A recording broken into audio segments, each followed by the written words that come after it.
A bus takes 4 hours to cover this distance. Calculate the average speed of the bus in kilometre per our. तो कह रहा है कि दो bus station या दो टर्मिनल के बीच में, दो स्टेशन के बीच में डिस्टेंस कितना है, 216 किलोमीटर है, और बस जो लेता है 4 घंटा का समय लेता है वहां पहुंचने के लिए। तो हमको एवरेज स्पीड निकालना है, तो फिर वही फार्मूला लगा दीजिए, समय इक्वल टू दूरी बटा चाल, time equal to distance by speed लगाइए।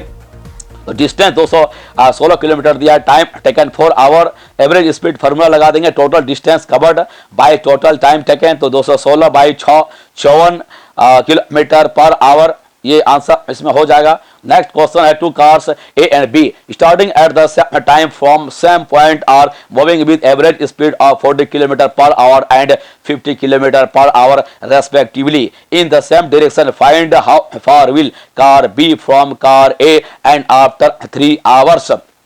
तो इसमें कार ए है और कार बी है, एक ही मतलब पॉइंट से स्टार्ट होता है, और एक कार का स्पीड है 40 किलोमीटर पर आवर और एक कार का स्पीड है कितना, 50 किलोमीटर 50 किलोमीटर पर आवर, और दोनों 3 घंटा चलता है। तो हमारे पास टाइम दिया हुआ है और स्पीड दिया हुआ, तो डिस्टेंस निकालना है, तो दोनों का डिस्टेंस निकाल लेना है, और जो सबसे ज्यादा डिस्टेंस है उसमें कम वाले डिस्टेंस को घटा देना है, जितना जो गैप होगा उतना ही पहला कार जो दूसरे कार से आगे चला जाता है। तो इसको फार्मूला लगाइए, कार ए का स्पीड है 40 किलोमीटर जो है पर आवर है, टाइम टेकन 3 आवर्स है, डिस्टेंस निकालना है, फार्मूला लगा दिए, स्पीड इनटू टाइम, तो 40 गुना 3 4 3 12 120 किलोमीटर पहला मतलब डिस्टेंस तय किया। उसी तरह कार बी का 50 किलोमीटर पर आवर मतलब उसका गति है, टाइम है वो भी 3 घंटा, दोनों सेम चला हुआ है, डिस्टेंस निकाल लिए एस स्पीड इनटू टाइम, तो 50 गुना 3 5 3 15 150। तो कार बी जो है ज्यादा ट्रेवल किया, मोर डिस्टेंस 150 किलोमीटर में, कार ट्रेवल किया है 120 किलोमीटर पहला, तो 150 में 20 किलोमीटर आप घटा देंगे तो 30 किलोमीटर डिफरेंस हो गया।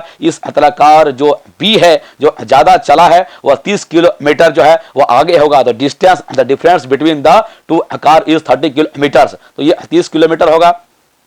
ये भी आसान है, देखिए क्वेश्चन का कॉन्सेप्ट समझ में आ गया, बहुत सारा चीज रटने का, दिमाग में याद रखने का, बार बार रट के याद रखने का कोई भी जरूरत नहीं है। कॉन्सेप्ट को समझिए, कल्पना शक्ति का डेवलप कीजिए, मैथमेटिकल फार्मूला को समझिए, और कल्पना शक्ति विजुअलाइजेशन पावर जब तक नहीं रहेगा तो कितनों भी आप गाइड पढ़ेंगे, इंटरनेट से कुछ करेंगे, टीचर से पढ़ेंगे, कोई फायदा नहीं है। तो काम वैसा करिए कि कल्पना शक्ति डेवलप करिए, विजुअलाइजेशन पावर डेवलप कीजिए, वैसा बुक को पढ़िए, वैसे टीचर से ही पढ़िए जो आपके कल्पना शक्ति का विकास कर सके, वरना पूरा साल भर तो अधिकतर टीचर बच्चे का समय बर्बाद ही करते हैं, सिखाते हैं क्या सारा समय नाश करके रख देते हैं, और साल गुजरने के बाद बच्चे से जब सवाल पूछ दो तो फिर वो बहाना करते हैं, छत देखते हैं या बोलते हैं थोड़ा सा घर से आते हैं, उसमें कॉन्फिडेंस ही नहीं है कोई सवाल बनाने का। तो बात है कि पढ़ने का तरीका, सिस्टम ही गलत है, पेशेंस ही गलत है, पढ़ने का तरीका ही गलत है, बच्चे को पढ़ा ही जाता है गलत। सही तरीके से अगर बना दिया जाए तो सारा का सारा क्वेश्चन बनेगा, ऐसा है ही नहीं कि कोई क्वेश्चन छूटने वाला है।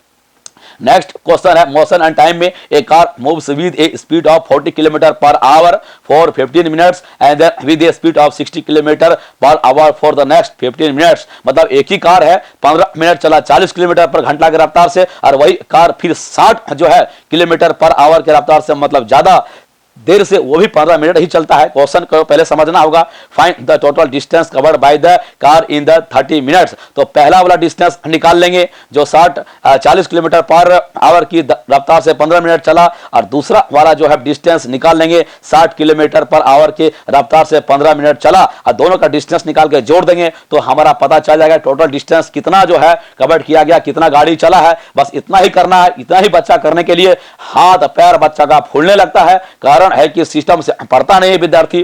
तो distance cover in first 15 minutes 40 kilometre into 15 minutes, और मिनट्स को हम आवर में कन्वर्ट करने के लिए 1/4 मेरा हो जाता है, उसमें हम 15/60 कर देते हैं तो हमारा 1/4 हो जाता है। मतलब 15 मिनट मतलब 1/4 आवर में हो गया। तो किलोमीटर में चूंकि दिया है तो आवर टाइम को आवर में हमको जो है कन्वर्ट करना पड़ेगा, क्योंकि अगर मीटर में दिया रहता है तो सेकेंड में हम कन्वर्ट करते हैं, उसी तरह किलोमीटर में है तो आवर में कन्वर्ट करना पड़ेगा। तो यहाँ पर 40 × 1/4 तो 10 किलोमीटर पहला बार में चला, दूसरा बार जो है 60 किलोमीटर की रफ्तार से चला है और 15 मिनट चला, तो 60 × 15 उसको कर देंगे 15 मिनट, फिर 15 मिनट को हम कन्वर्ट कर देंगे हम आवर में, तो 1/4 इसको 60 इंटू या 60 गुना 1/4 15 किलोमीटर चला दूसरा बार में। तो टोटल डिस्टेंस पहला बार चला 10 किलोमीटर और दूसरा बार चला 15 किलोमीटर, तो टोटल डिस्टेंस चला 25 किलोमीटर। यही आंसर होगा, बिल्कुल सिंपल है।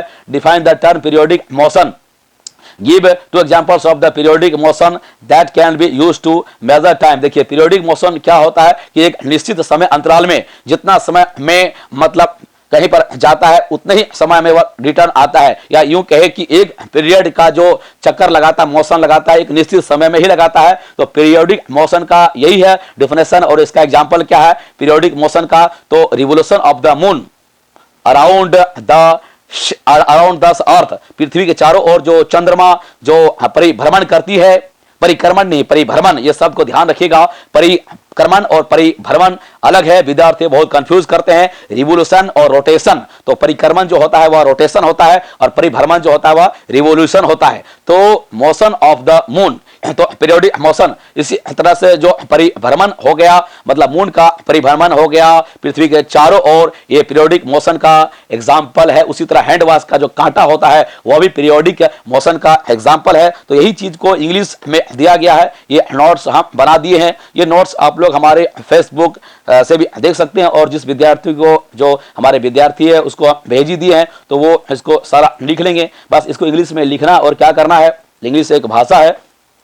Distinguish between uniform and non uniform motion, give one example. तो यूनिफॉर्म मोशन क्या है और नॉन यूनिफॉर्म मोशन क्या है उसके बारे में लिखना है। जब कोई वस्तु या कोई ऑब्जेक्ट एक सीधी रेखी में समान गति से चलता है, उसका एक्सेलरेशन एक समान गति में होता है, गति मतलब समान होता है, तो उसको यूनिफॉर्म मोशन कहते हैं, एक समान गति कहते हैं। लेकिन वहीं पर एक समान गति नहीं होता है, उसको नॉन यूनिफॉर्म मोशन कहेंगे। तो यूनिफॉर्म मोशन का एग्जाम्पल क्या है, जैसे बंदूक से छोड़ी हुई गोली एक यूनिफॉर्म मोशन हो गया कि एक सीध लाइन में और एक ही समान गति से जाएगा, तो ये kind of example of uniform motion हो गया। Bullet shooted from the gun. और नॉन यूनिफॉर्म मोशन का एक एग्जांपल कैसे हो गया, मान लिया भीड़ में कोई कार चल रहा है, कभी इधर उधर मुड़ना पड़े, रुकना पड़े, धीरे करना पड़े, एक एग्जांपल हो गया। भीड़ में चलता हुआ कोई बस या कोई इस प्रकार का वाहन, मूवमेंट ऑफ द बी, तो बी का भी मूवमेंट हम ले सकते हैं, ठीक है। रैंडम मोशन भी होता है और नॉन यूनिफॉर्म मोशन भी इसको कहते हैं। यादृच्छिक गति भी कहा जाता है हिंदी में, और नॉन यूनिफॉर्म मोशन भी कहा जाता है मोशन ऑफ बी, मधुमक्खी का गति। तो यही एक question, draw the shape of distance time graph for a man waiting for a bus stand.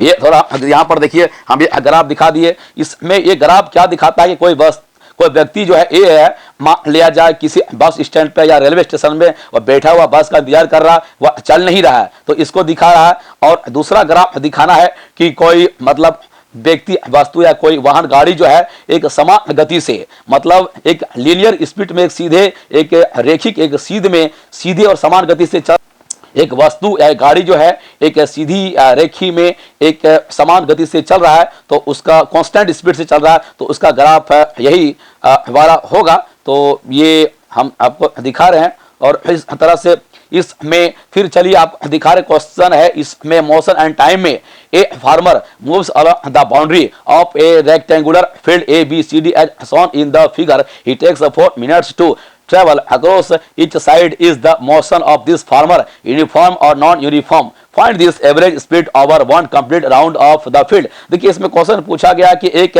Rectangular एक फील्ड है, खेत है, उसमें किसान जो है क्या कर रहा है कि जो प्रत्येक किनारा जो है वह पार करने में कितना लग रहा है, गुजरने में 4 मिनट का समय लगता है। लेकिन यहाँ पर सवाल में ही दिया गया है सभी किनारे का डिस्टेंस अलग है। देखिए एक साइड का है 80 मीटर, दूसरा का है 40 मीटर, फिर 80 मीटर और 40 मीटर। तो ऑटोमेटिक है, जब 80 मीटर भी 4 मिनट में क्रॉस कर रहा है और 40 मीटर भी 4 मिनट में क्रॉस कर रहा है, तो यूनिफॉर्म मोशन नहीं हो सकता है, एक समान गति नहीं है। तो फिगर देख के ही बता सकते हैं कि एक तो आंसर इसका हो जाएगा कि नॉन यूनिफॉर्म है। दूसरा इसका हमको निकालना है क्या इसका हमारा एवरेज स्पीड है, तो हम सबको जोड़ देंगे 8 दूनी 16, 16 और 4 20, 220 और 220 और 40, 240 कर दिए, ये हमारा डिस्टेंस हो गया। और टोटल टाइम 4 4 4 4 मतलब 16 हो गया।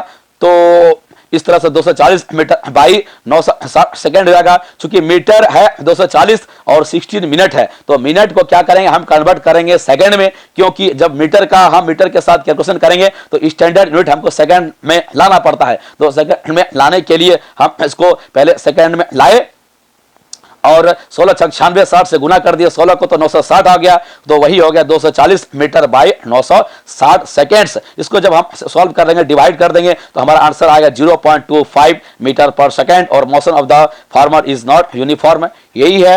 दूसरा नेक्स्ट क्वेश्चन आप देखते हैं। During rainy season Shivam noted that the thundering sound of clouds was heard 6 seconds after lightning was seen by him if the speed of sound in air 340 meter per second. Find the distance of the point where the thundering sound was produced। तो देखिए ये बता रहा कि एक शिवम लड़का है जो लाइटनिंग होता है, वज्रपात होता है और 6 सेकंड में वज्रपात का साउंड वो सुनता है, मतलब स्पेस से। और सवाल में दिया भी गया कि 340 जो है मीटर पर सेकंड है ध्वनि का गति है, और सवाल में भी दिया गया और वैसे होता भी है 340 मीटर पर second the speed of sound in air. तो इसमें हमारा दिया गया है कितना दिया गया, डिस्टेंस 340 दिया गया, टाइम 6 सेकंड इसमें हमारा दिया गया है। तो हम डिस्टेंस निकालना है तो स्पीड इनटू टाइम कर देंगे, 340 इनटू 6 तो 2.04 किलोमीटर इसका आंसर आ गया। उसी तरह से how can we make a simple pendulum.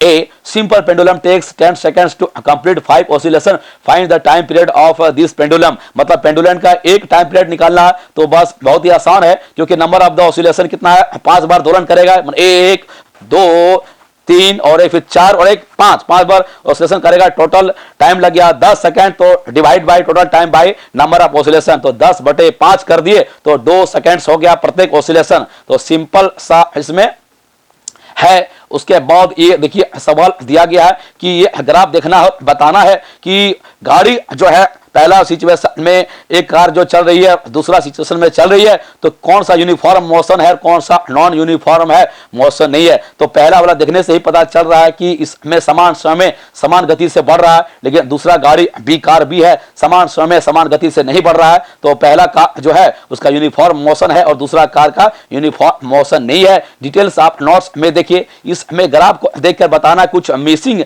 दिया गया है, वैल्यू उसको निकालना है। जैसे डिस्टेंस इस ग्राफ में P का डिस्टेंस कितना, Q का डिस्टेंस कितना है, तो हम इसमें मिला देंगे। मान लीजिए P का डिस्टेंस निकालना है तो टाइम हम देखेंगे 4 मिनट का टाइम में, तो डिस्टेंस 3 है, तो इस तरह से P का वैल्यू हमारा हो जाएगा 3 और Q का वैल्यू हो जाएगा 12 और R का वैल्यू 12। बहुत ही आसान है, ग्राफ देख के चुटकी में अगर थोड़ा सा कॉमन सेंस बना सकते हैं तो ये बहुत ही आसान है। उसी तरह का डिस्क्राइब द चेंज, अब ये रेस्पिरेशन इन ऑर्गेनिज्म से क्वेश्चन है, इसमें कह रहा describe the changes that take place around the rib cage, diaphragm, chest cavity during respiration, state the effect of these change, किस प्रकार से चेंज होता है उसके बारे में बताना है। तो रेस्पिरेशन के समय में क्या होता है, ड्यूरिंग रेस्पिरेशन मसल जो होता है अराउंड द रिब केज जो है कॉन्ट्रैक्ट करता है, लिफ्टिंग रिब जो है ऊपर चला आता है, थोड़ा सा डायफ्राम सिकुड़ जाता है और थोड़ा सा फ्लैट हो जाता है, उसके बगल में उसके अगल बगल में चेस्ट कैविटी थोड़ा वहां खाली होता है, एक्सपेंड फैल जाता है। तो इस तरह से बाहर का जो एयर है उसमें थोड़ा सा अंदर में वैक्यूम थोड़ा सा पार्सली बन जाता है, तो वहां एयर बहुत ही आसानी से घुस पाता है। तो ये है दूसरा क्वेश्चन। कुछ इसमें है फैब्रिक फ्रॉम फाइबर से कुछ क्वेश्चन है, इसमें बताया गया कि name the 3 animals whose fleece, मतलब जो ऊन है इस्तेमाल किया जाता है वुलन में। तो सीप है, भेड़, गौट, बकरा, कैमल, इन सब का चीज का इस्तेमाल किया जाता है।